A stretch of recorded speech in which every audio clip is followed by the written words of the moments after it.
स्वागत है आप सभी का अपने YouTube चैनल यूनिक क्लासेस पे। मैं संदीप गुप्ता आप लोगों के लिए मैथ और रीजनिंग टीचर दोनों साथ साथ पढ़ाते हैं। और आज रेशियो एंड प्रोपोर्शन यानी कि अनुपात और समानुपात का अंतिम दिन है। जितना भी टाइप्स है सब खत्म करा देंगे, चाहे वो आसान टाइप्स हो चाहे वो हार्ड टाइप्स हो, क्योंकि बाद में मैं कोशिश करूंगा कि मेरे टाइप्स ये ऑफलाइन वीडियोज में कवर हो जाए। ऑनलाइन जैसे ही लाइव आएंगे, लाइव बहुत जल्द आएंगे। इंस्ट्रूमेंट की कमी है, इंस्ट्रूमेंट कमी करना मतलब लॉकडाउन में अभी सभी लोग फंसे हुए हैं, आप लोग भी, हम लोग भी, सब लोग भी फंसे हुए हैं। इस वजह से लाइव में थोड़ी सी दिक्कत है। लाइव भी हम 2-4 दिन के अंदर में ही आने वाले हैं, है ना। इसमें आप लोगों का सपोर्ट भी चाहिए हमें, क्योंकि जैसे ही हम लाइव आएंगे आप लोगों का सपोर्ट मिलेगा तो हम क्या करेंगे कि और बहुत सारा इंस्ट्रूमेंट लेके आएंगे। तो प्लीज़ आप हमें इसी तरह से सपोर्ट दीजिएगा जिस तरह से अभी भी दे रहे हैं। बहुत से अभी बच्चे ये समझ रहे हैं कि लॉकडाउन है, वैकेंसियाँ रुकी हुई है, ये आप लोगों की गलत फहमी है। क्योंकि आप समझ रहे हो कि भर्ती जो है, पहली भर्ती जो है वो रुक कर आएगी, ऐसा कुछ नहीं है, बिल्कुल ऐसा नहीं है। भर्ती जैसी थी वैसे ही रहेगी, भर्तियां आती रहेगी, क्योंकि सरकार का अगर फंडा है कि एसएससी में इतना लेना है तो लेना है, और उसको किस माध्यम से लेगी वो उसको एक एनालिसिस करके अपना डाटा बना लेती है कि हमें किस तरह से लेना है ना। तो आपको सिर्फ पढ़ाई पर ध्यान देना है, क्योंकि पढ़ाई अगर नहीं करेंगे तो अचानक एकाएक अगर पेपर फिक्स कर देगा तो उस दिन से लेकर के अगर एग्जाम का डेट रहेगा आप कुछ नहीं कर पाओगे। इसलिए शैलेंद्र सर भी बोले हैं, आप लोग वीडियो में देखेंगे आज के वीडियो में, कि लॉकडाउन में आप लोग क्वारंटाइन है, एक दृष्टि से देखा जाए तो आप लोग क्वारंटाइन है, और क्वारंटाइन के समय में आप लोग इसको अच्छी तरह से, मतलब कि पूरी तरह से शिक्षा पर झोंक दीजिए, क्योंकि यही आपको रोजगार देगा और कुछ नहीं देगा। यही पढ़ाई आपको रोजगार देगा और कुछ नहीं देने वाला है, कुछ नहीं होने वाला है। तो आप लोग इसको नोट्स बनाकर पढ़े, ठीक है ना, कि कभी भी इसकी जरूरत पड़े तो आप लोग इसको आसानी से समझ सकते हो, ठीक है। चलिए स्टार्ट करते हैं आज की पढ़ाई। कह रहा है कि अनुपात 11 संबंधित 15 की दोनों मदों, यानी इन दोनों की बात कर रहा है, में कौन सी संख्या घटाई जाए ताकि यह अनुपात 2 संबंधे 3 बन जाए।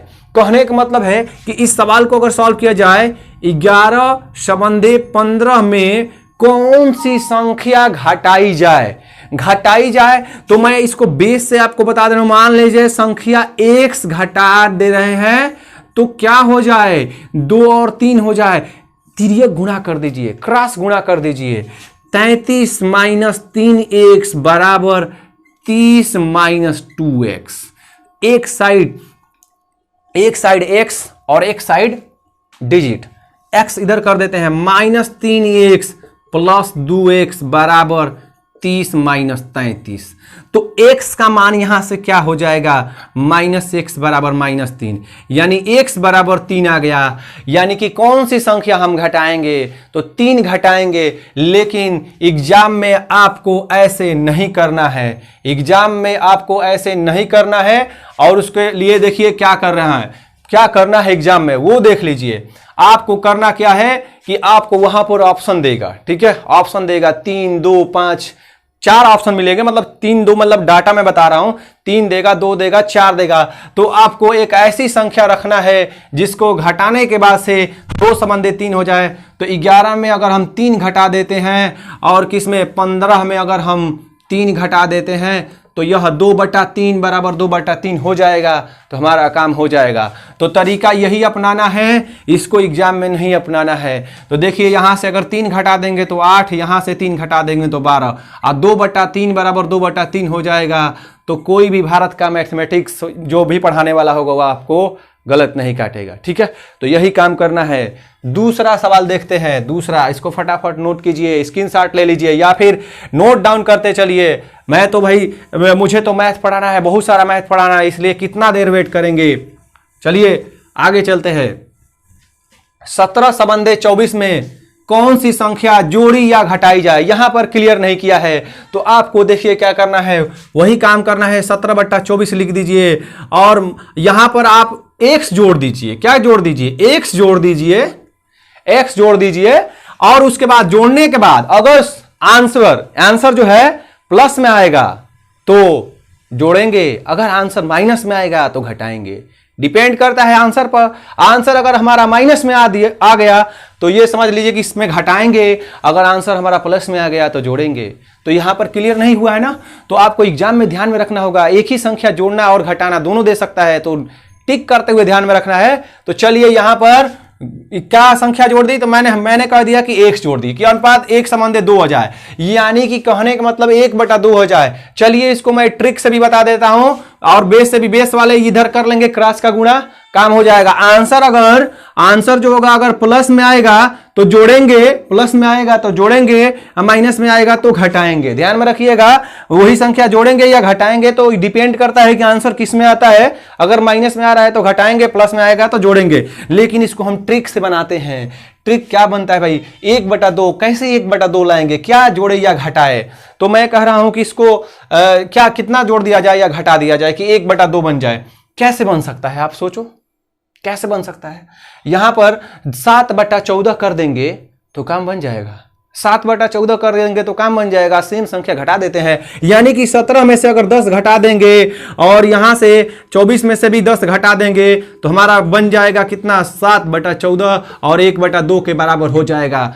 तो कौन संख्या? 10 घटा रहे हैं, यानी कि आंसर आपका जब इस विधि से करेंगे तो माइनस में आएगा तो 10 घटाएंगे। क्वेश्चन नंबर नेक्स्ट जो होगा वो देखना है। अब चलिए देखते हैं आप समानुपात। देखिए रेशियो तो हम पढ़ा ही दिए थे, प्रोपोर्शन का ये समानुपात का कुछ क्वेश्चन है जो एग्जाम में बार बार पूछे जाते हैं। उस क्वेश्चन को आप लोग जो भी एग्जाम में आप देखे हो उस क्वेश्चन को और इस क्वेश्चन को मिलाइएगा।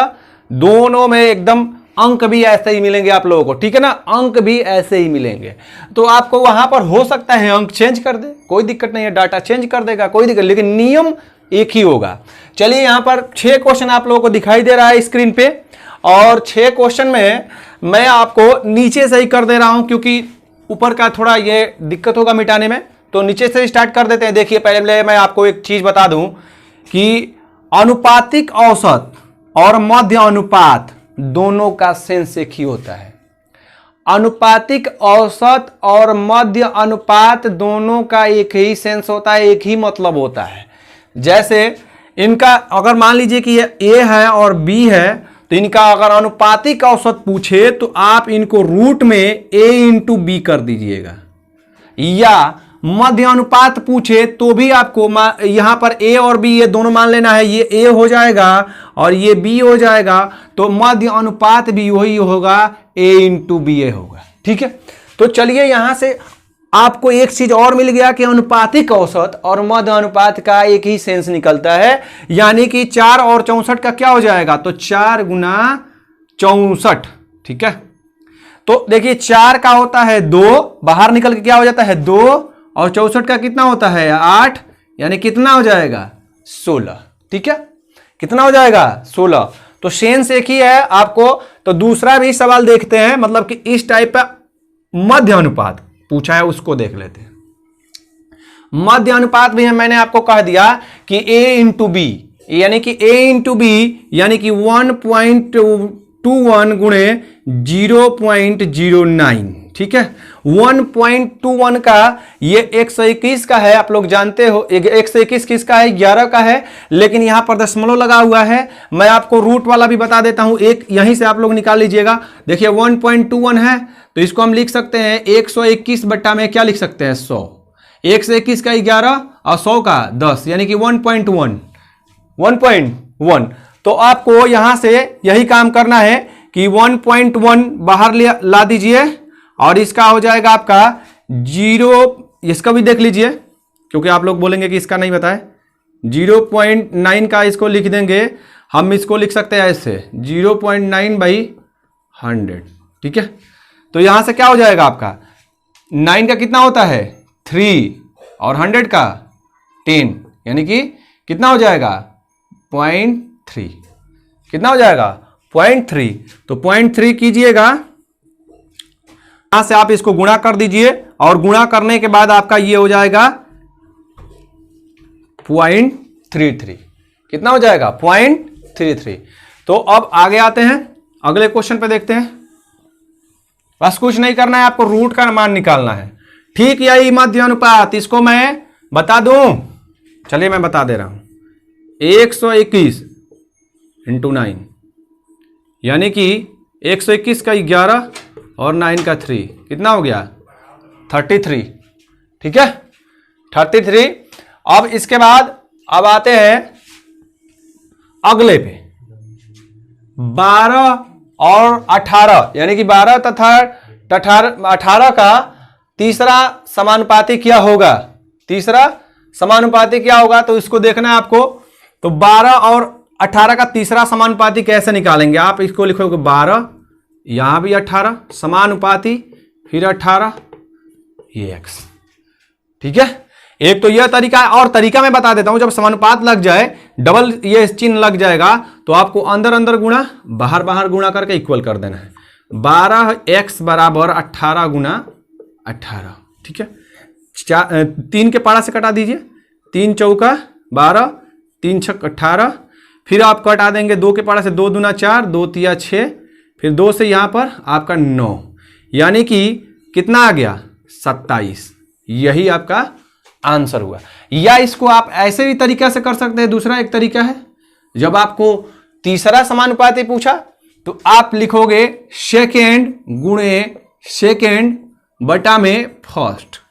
तो सेकेंड क्या है भाई 18 है और फर्स्ट क्या है 12 है।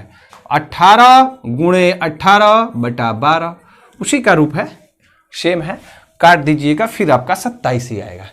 तीसरा क्या हो जाएगा सेकेंड गुणे सेकेंड बटा फर्स्ट, तो ये भी उतना ही कट के आएगा, कितना आएगा 27। तो इस तरह से आप नोट कीजिएगा पूरा एक एक। अब देखिए अगला कह रहा है कि 6, 24 और 83 का चौथा अनुपातिक क्या होगा। चौथा पूछा है आपसे तो आप इसको ऐसे लिखेंगे 6, 24, 83 और यहां पर आप लिख दो x। ठीक है 6, 24 और यहां पर समानुपात लगा दो, डबल डबल डबल का लगा देते हैं। अब इसका नियम है बाहर बाहर गुणा अंदर अंदर गुणा, बाहर बाहर गुणा अंदर अंदर, यानी कि 24 गुना 83 बराबर 6x। 6 की पारा से यह कट जाएगा 4 बार में, तो x बराबर क्या हो जाएगा 83 गुना 4 यानी कितना हो जाएगा 320 और 12 332। ठीक है अब अगला क्वेश्चन देखते हैं। अगला क्वेश्चन इसी टाइप पर है, बस आपको थोड़ी सी यहां पर समझदारी दिखाना होगा। यहां कह रहा है कि 72 तो 72 लिख दीजिए, 18 x और इसका भी एक क्रमागत अनुपात में है तो x क्रमागत अनुपात में है, तो यहां पर x और यहां पर डबल अनुपात बना दीजिएगा और यहां पर 18। ठीक है अब इसको अंदर अंदर गुणा बाहर बाहर गुणा, ध्यान में रखिएगा जब समानुपात बना देंगे जब भी तो बाहर बाहर गुणा अंदर अंदर गुणा, यानी कि x गुणे x बराबर आपका हो जाएगा 72 गुना कितना 18। ठीक है अब ध्यान दीजिए इसको हम एक्स स्क्वायर लिखेंगे और इसको हम लिखेंगे 72 को मैं इसको 36 गुना 2 लिख सकता हूं और इसको भी 18, क्योंकि आप गुणा करा देंगे तो डाटा बड़ा हो जाएगा जिससे आप रूट निकालने में आपको दिक्कत होगा। तो सबसे स्मार्ट तरीका क्या है, इसको छोटा कर लेंगे, ये भी 36 बन गया ये भी 36 बन गया। ठीक है तो यानी कि x बराबर क्या हो जाएगा रूट में 36 गुना 36 और रूट में 36 2 टाइम है, 2 टाइम्स है तो 1 टाइम बाहर आ जाएगा, यह 6 इसका 6 इसका तो कितना हो जाएगा 36। यही आपका आंसर हुआ। और आज के हिसाब से मतलब मेरे हिसाब से ऑफलाइन के हिसाब से लाइव आएंगे तो बहुत सारा क्वेश्चन लेके आएंगे। इतना ही आज रेशियो एंड प्रोपोर्शन का समाप्ति। धन्यवाद।